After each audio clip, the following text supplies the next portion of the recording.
Assalamu alaikum. In this video, how to add a text font in Photoshop.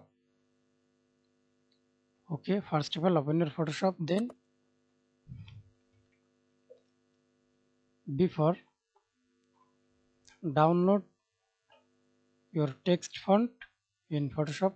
Or Photoshop, and create a new layer, text, and see this text. Click the setting, and now see this load tool preset. Then upload your file or click the text drop down menu.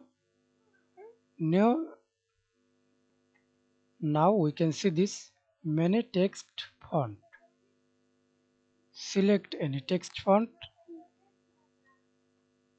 Example, I select Arial, regular, black. Okay, then type text font and change text font or add text font.